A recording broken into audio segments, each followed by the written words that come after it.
Yes, I am ready. Hi everyone, it's Karin Knight from Byron and Me, and I'm doing a series on my favourite people in Byron that I've known for over 20 years. One of these incredible people is Jaimini here. Hi. Also, hello. Also known as a Cesar Romero by the local police. He's such a gangster, always in trouble. Yeah. We're just here at Belongil Beach, and Jaimini's got a row of umbrellas out there that he puts up for people to use, which is beautiful. That's correct, yes. Yeah, people are using it now. They are using it now. And then they just put a donation in the jar. Yeah, they put some donation and normally the backpackers normally leave a sort of cigarette butts. Oh, they think it's an ashtray. Yeah. So how long have you been here in Byron? I have been here from 1991, so this year is going to be, I would say, 30 years. 30 years. Yeah, in Byron. Oh, take this off. And, I'm very sort of it's very fruitful in a sense. It's a kind of a second life. The reality was like I was separating from my wife and so on. She stayed. Where were you then? And I was in Sydney. I spent more than 20 odd years in Sydney.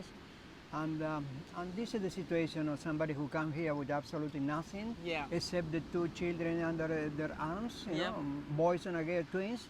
So you arrived with twin boys? Yeah, no, one boy and one girl. Oh, one boy and one girl. One girl, and you know. Daughter. And $20 in my pocket and no English. So it's a funny thing, you know, because the people in custom were asking me, "What's your name? What's your name?" I started to laugh because I don't understand anything. It's like, I don't know. Yeah. So why did you choose Byron? I chose Australia. Australia first, yeah. Yeah, first. Because the political situation in my country was getting sort of very bad, and the following years, and Pinochet took over the country of Chile, our neighbor next door. And also in our own sort of country, Argentina, we did have a military sort of overthrown, and Perón was overthrown at a particular time. And it became very much a police state. And I was very sort of a free thinker.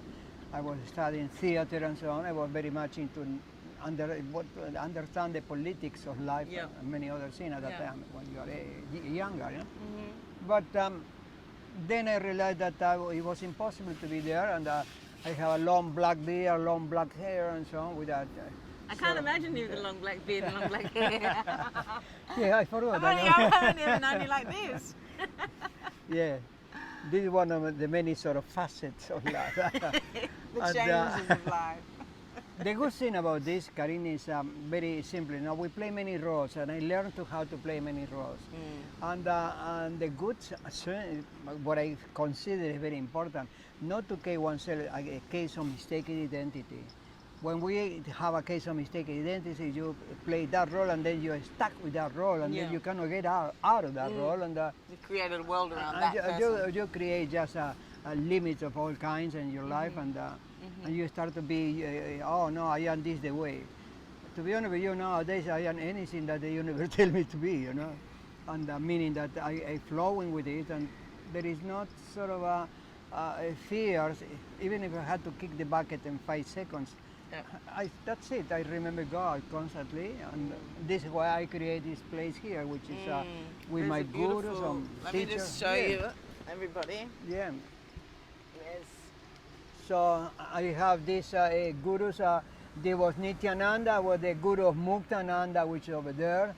So that one, Nityananda was older. Nityananda was simple.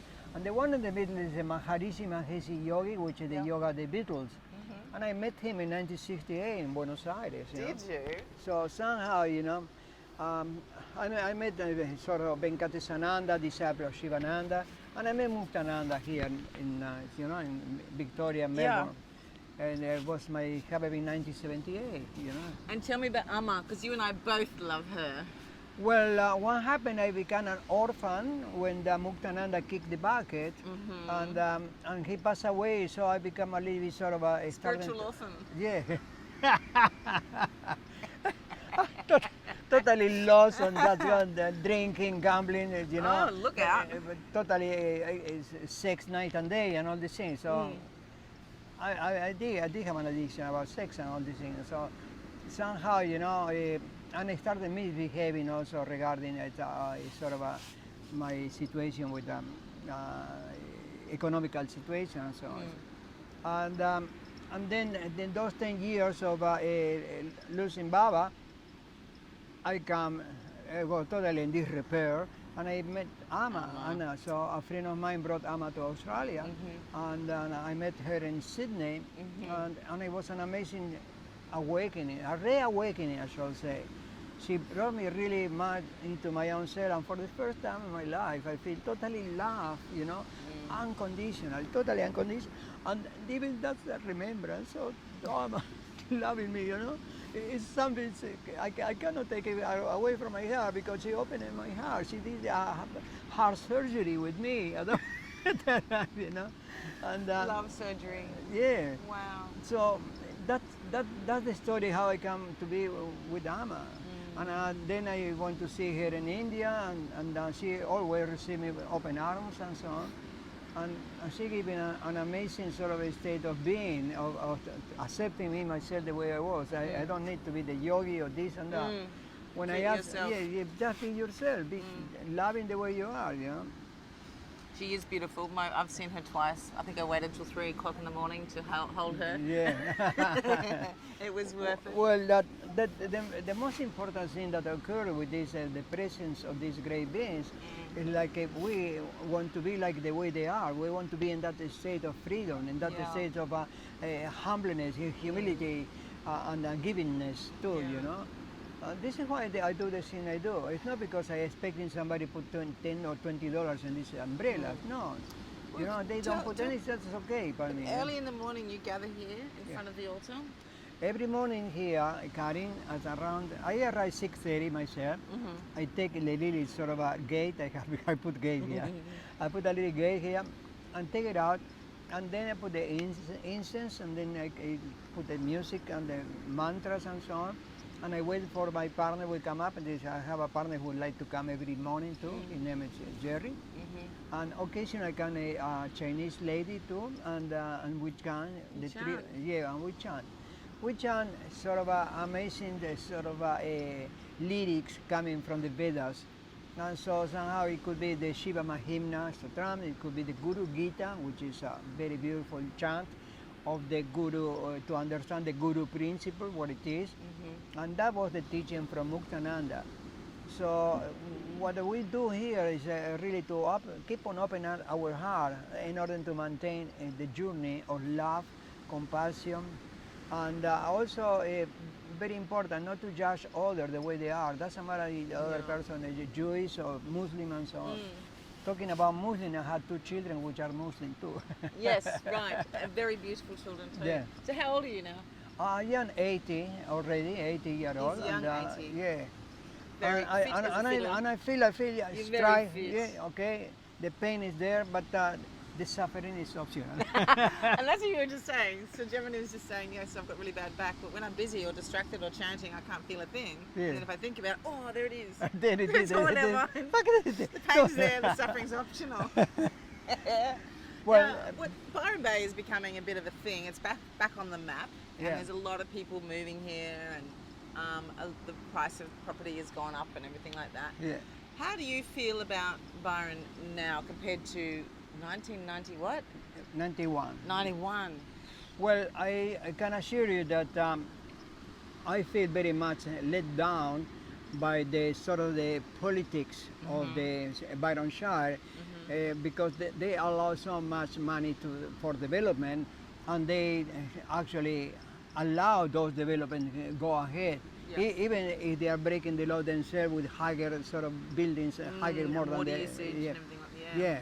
So what I most miss myself, I used to rent a house here in 65 Shirley Street, with used to be the house of Jenny Love, and she moved. Jenny Love moved from that house because always they were abusing her, and the federal come up and never pay anything for staying there and so on. I took over myself this house, and I can assure you, 4 bedroom. I have 4 bedroom, and then I build it up. I construct a decking outside, Yeah. and 4 meter by 2 meter roof, 2 doors, 2 walls, and the front open, you know. And I used to hold meeting with the people living in the room, because I rent the room to also, no backpacker, but people who, some of them were backpackers, people Yeah. who come from the interstate. There is nowadays some people who, after the year, they become totally and fully, I would say, hypnotherapists or naturopaths people and so on. Emma Hawkins is one of them, and there is many others who somehow, you know, Emma Andrews, I think the name, and these people in the early years, I was the one, you know, somehow offer them location where to live for $20 per week. Wow. You know, that's the kind of money. Which is a beautiful thing to do. It's almost Well, like a absolutely. shared house with a lot of love and spirit. The only condition I put, I don't want any drugs, alcohol, you know, or excesses here. You know, this is a place to do spiritual practices. Yeah. I don't care what kind of spiritual practice you do. You could be Muslim, you could be Jewish, you could be anything, but what is important, you remember God on the daily basis. You know? So that basically was my stuff. Yeah. So luckily, I did have a very good sort of amount of people living with me, but unfortunately, again, the developers bought the Take property over. next door, and they want to buy the house where I was in. So they also bought the house where I was in, and then the big development happened in that area there. So wherever what's the saying? You know, call it paradise, and they'll put up a parking lot. You know, it's a bit like here as far as the property is getting really big and expensive. Yeah. Traffic is getting more.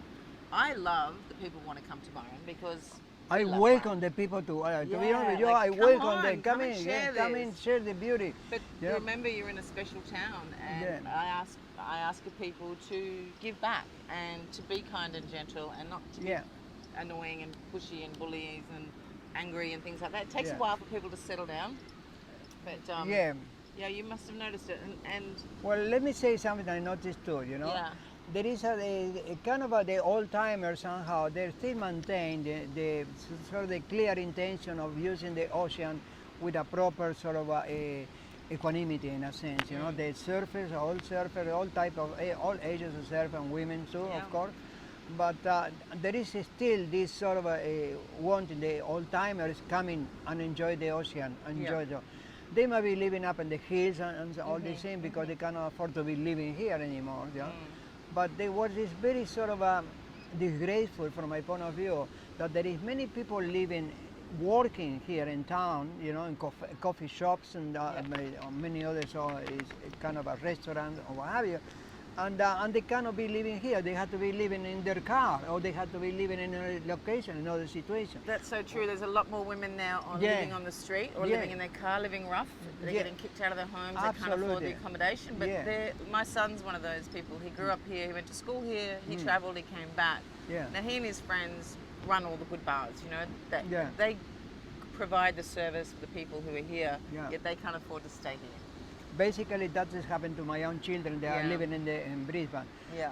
So that's part of my story, that I saw this sort of single mother, and we fell in love, and she was very interested about my activities and so on. So we went together for several years, and so I have a child with her, and I adopted that little boy because his father died of skin cancer. Oh, wow. And that's one of the reasons, motivation for me to do these umbrellas, and so people are protected. Really, And, that's a beautiful motivation. it certainly is, you know. Yeah. This is why I don't care if people give money or don't give money, you know. Well, Because if you look at so many beaches in the world, there are deck chairs and umbrellas up, and there's little huts like this.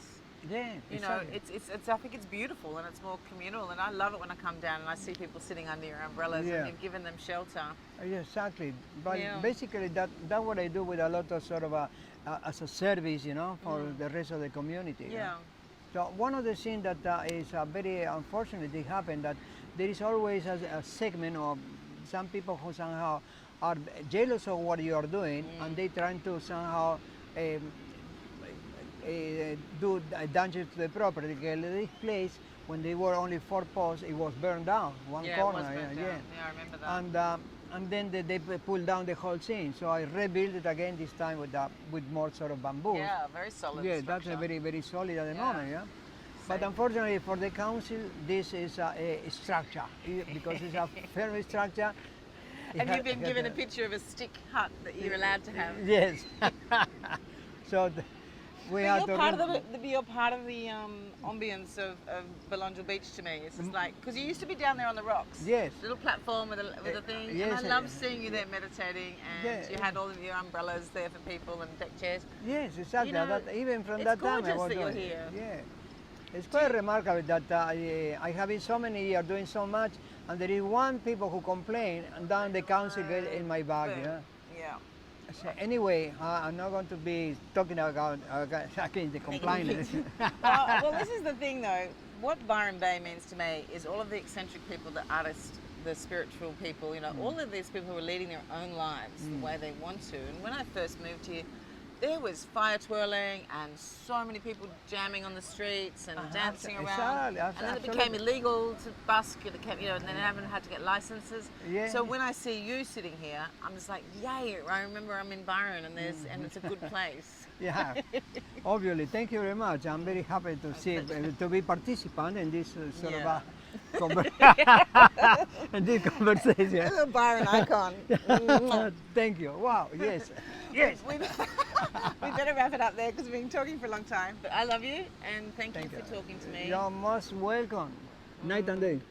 Thank you. Thank you. Thank you. Thank you. Bless you. Thank you. Thank you. God bless you. Oh, okay.